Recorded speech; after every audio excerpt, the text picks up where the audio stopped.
Good afternoon, student. सायन्सचा lesson number 6 composition of matter हा lesson आपण चालू करत आहोत. What is mean by matter? Matter म्हणजे काय तर एखादी घटक किंवा एखादा पदार्थ. Can you recall what are the various states of a matter? कोणकोणत्या स्टेट्स आहेत रे मॅटरच्या? The various states of matter, that is solid, liquid and gaseous. म्हणजे स्थायू द्रवरूप, वायुरूप आपण पाहिलंय. What are the various states of matter? Solid, liquid and gaseous. What is the differences in ice, water and stream? बर्फ, पाणी आणि वाफ यांमध्ये काय बदल आहे रे? आईस काय आहे तर सॉलिड, घट्ट स्वरूपामध्ये आहे. वॉटर काय आहे तर लिक्विड, पाणी आपलं पातळ आहे. आणि स्ट्रीम, वाफ ही काय आहे तर गॅसियस आहे. What are the smallest particle of matter called? Matter मधला जो सगळ्यात स्मॉलेस्ट पार्टिकल आहे त्याला आपण काय म्हणतो? हे आपण सगळं मागच्या धड्यामध्ये पाहिलं आहे. What are the smallest particle of matter called as a atom? त्याला काय म्हणतो आपण? Atom. What are the types of a matter? मग मॅटर्सचे कोणकोणते टाईप्स आहेत? इलिमेंट आहे, कंपाऊंड आहे and mixture. What are the types of matter? The types of matters are element, जे की सोडियम, कार्बन वगैरे आहेत ते. कॉम्पोनंट्स जसं की H2O, वॉटर तयार झालं. आणि थर्ड आहे मिक्सचर. मिक्सचर म्हणजे काय तर पाण्यामध्ये एखादा दुसरा घटक ॲड करतो. This is called as a mixture. Okay, let's see. We saw in the previous standards that all the object that we see around us and also those which cannot be seen are made of some or other matter. तुम्ही मागच्या वर्षीच्या तासामध्ये all object that we see around us आपण पाहिले आहेत. कितीतरी object आपल्या आजूबाजूमध्ये आहेत. And also those which cannot be seen are made of some or other matter. काही पाहिलेत तर काही पाहिलेले नाही. Can you tell? सांगा पाहू. Classify the following matter in to 3 groups. 3 ग्रुपमध्ये करायचे. कोल्ड ड्रिंक, एअर, सरबत, soil, water, wood and cement. Cold drink तुम्हाला माहिती आहे लिक्विड फॉर्ममध्ये आहे. एअर आहे. एअर कशी रे? आपल्याला दिसती का हवा? नाही. सरबत लिक्विड फॉर्ममध्ये आहे. सॉइल सॉलिड आहे. वॉटर लिक्विड आहे. वूड तुमचं लाकूड सॉलिड आहे. सिमेंट कसं आहे? सॉलिड आहे. मग बघा याचे 3 ग्रुप्स करायचे. First group, second and third. Solid, liquid and gases. मग सॉलिडमध्ये काय काय येतं रे? सॉलिडमध्ये सॉइल येईल, वॉटर येईल आणि सिमेंट. हे कशामध्ये आहेत रे?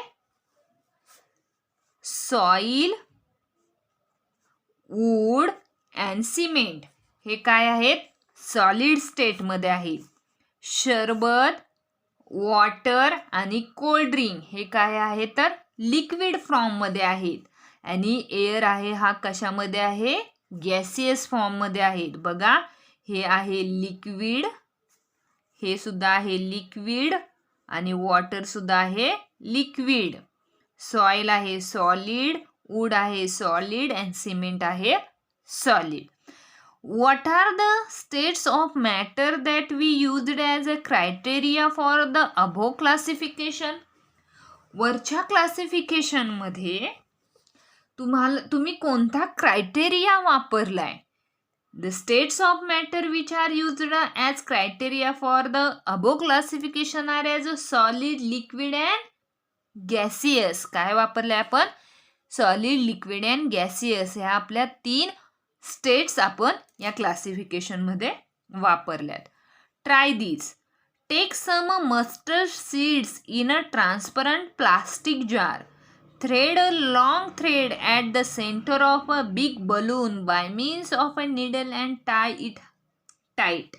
त्यांनी काय सांगितलंय की एक प्रयोग करायचा आहे आपल्याला. मस्टर्ड सीड, मोहरीच्या जे सीड्स आहेत, बिया छोटं, जी की आपण फोडणीला मोहरी वापरतो, ते घ्यायचंय. ट्रान्सपरंट प्लास्टिक जार, एक प्लास्टिकची बॉटल घ्यायची, त्यामध्ये या बिया टाकायच्यात.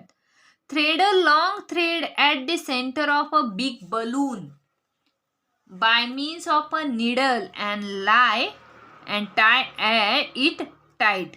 काय करायचंय, ही प्लास्टिकची बॉटल घेतली, यामध्ये आपण काय टाकलंय, मस्टर्ड सीड्स टाकलेत.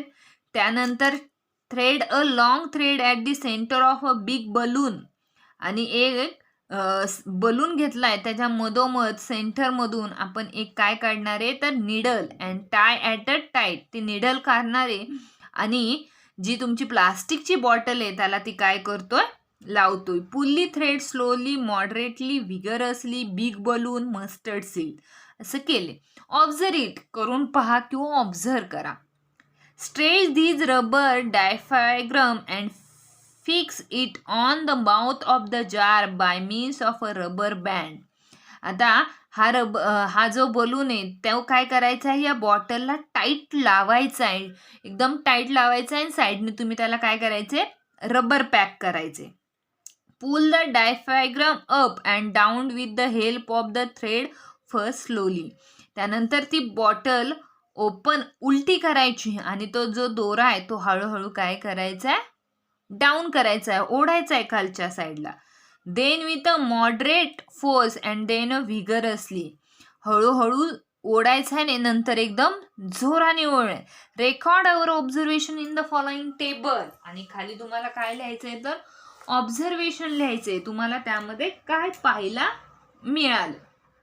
मग काय पाहायला मिळालं रे, moderate of a pulling the diaphragm up and down, पहिल्यांदा आपण स्लोली घेतलं, नंतर मॉडरेट फोर्सला घेतला, आणि नंतर vigorously. Momentum of a mustard seed, vibration in the same place, जिथं होते तिथंच ते काय झाले, हळूहळू सीड्स हलले. त्याचा फोर्स, त्याचा जो ते हलवण्याची पद्धत आपली होती ती थोडीशी जरा फास्ट केली, तर ते थोडे वरती बॉटलमध्ये थोडे वरती उडले आणि हलले. आणि व्हिगरसली म्हणजे खूप जोराने आपण हलवलं तर ते काय झाले, खूप वरती गेले, आणि मग ते पुन्हा त्या बॉटलच्या तोंडापाशी आले. म्हणजे जशा साईजने हळूहळू हलवलं तर हळू हलले, जोरात तर जोरात, आणि एकदम फास्ट केलं तर ते फास्ट हलले. On the above experiment we give energy less or more, म्हणजे इथं आपण एनर्जी काय केली, पहिल्यांदा कमी लावली, नंतर जास्त लावली. To the mustard seeds by pulling the diaphragm up and down making them move differently, म्हणजेच इथं जे आपण हळू जास्त जोरात लावलं हे काय आहे, तर वेगवेगळे आहे. The particles in the solid liquid and gaseous states of matter have momentum somewhat similar to that, म्हणजे प्रत्येक सॉलिड लिक्विड गॅसियस या स्टेटचे प्रत्येकाचे हॅव मोमेंटम, जी मोमेंट आहे ती कशी सेम आहे. व्हॉट सिमिलर टू दॅट, पण त्यामधली सिमिलॅरिटी ही काय आहे, वेगळे.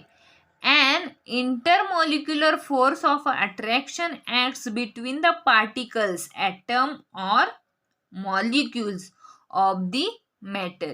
आणि यामधला जो इंटरमॉलिक्युलर फोर्स होता, म्हणजे त्या बॉटलच्या आतमध्ये लागलेला जो फोर्स होता तो कसा आहे, तर ॲटम अँड मॉलिक्यूल, म्हणजे तुमचं मस्टर्ड सीड आणि बॉटल यामधला आहे. The extent of the particle momentum is determined by the length of these force, आणि या पार्टिकलची मोमेंटम आपल्याला डिटरमाइन करायची, त्याची लेंथ आपल्याला डिटरमाइन करायची. The particles of a solid are very close to each other and vibrate at their fixation position. बघा, the interparticle distance, ह्या एक तुमचं एखादा घटक आहे, यामध्ये वेगवेगळे स्मॉल पार्टिकल्स आहेत, ही कशामध्ये आहे, तर लिक्विड सॉलिड फॉर्ममध्ये आहे. The particles of solid form are very close to each other, ते काय आहे, तर प्रत्येकाच्या जवळजवळ आहेत, एकदम जवळ आहेत. And vibrate at there fixed position. आणि ते जेव्हा हलतात ते त्यांच्या जी पोझिशन, त्यांची जी जागा आहे ठरवलेली, त्या जागेमध्येच ते काय करतात, हलत असतात. Due to this solids get properties like a definite shape and volume and also high density. म्हणजे सॉलिडमध्ये एखाद्या मॉलिक्यूलची प्रॉपर्टी ही काय आहे तर डेफिनाईट शेप, त्याचा एक शेप आहे, त्याला एक व्हॅल्यूम आहे आणि त्याला एक हाय डेन्सिटी आहे. अँड नॉन कंपर्सिबिलिटी, म्हणजे ती कंपर्सिबिलिटी नाही. The strength of a intermolecular force is a moderate. जर त्याचा फोर्स म्हणजे ते जे आपल्या मस्टर्ड सीड्स होतं ते जर मॉडरेट केलं, थोडंसं हलवलं तर काय होईल, इन द लिक्विड स्टेटमध्ये ते पार्टिकल जर आपण हलवले तर काय होईल बघा, through it is a not strong enough to fix the particle in definite position. ते त्या लिक्विड फॉर्ममध्ये पर्टिक्युलर पोझिशनला राहणार नाहीत. It is strong enough to hold them together. ते काय होतील, होल्ड देम टुगेदर इनफ, त्यांना जागा पूर्ण नाही. As a result liquids at a definite volume, म्हणजे लिक्विडला डेफिनाईट व्हॅल्यूम आहे पण त्याला डेफिनाईट शेपही नाही. However they have a fluidity, त्याचा जो प्रवाह, and their shape is not definite but changes in a accordances with the container. As a result, liquid had definite volume, however they have a fluidity and their shape is not definite but changes in accordances with the container. या container मधला जो प्रवाह आहे त्याचा shape हा definite नाही, changes त्यामध्ये तो जो काही आहे तो काय होतोय, चेंज होत आहे. The intermolecules force is a very weak in a gaseous. आणि जे इंटरमॉलिक्युल्स आहेत ते गॅसियस स्टेट्समध्ये कसे असतात, वीक असतात. There for the constituent particle of gaseous moves freely and occupy all the available space. आणि ते गॅसियस स्टेट्समध्ये मूव्ह होतात फ्रीली, कुठेही फिरू शकतात आणि अवेलेबल प्लेस, आणि त्यांना अवेलेबल असा स्पेसही असतो. Consequently, gases have neither definite shape nor definite volume. त्यामुळे गॅसियस स्टेट्समध्ये कशालाही शेपही नाही आणि व्हॅल्यूमही नाही.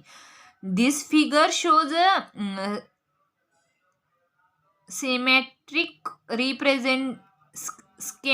representation of a sub-microscopic picture of the physical states of matter, and the table 6.3 show the character of the states of matter. म्हणजे मागच्या पानावरती आपण जी डायग्राम बघितली ती कशी आहे तर एक सिस्टमॅटिक आहे आणि ही आहेत ते त्याचे काय आहेत तर कॅरेक्टरिस्टिक्स आहेत बघा.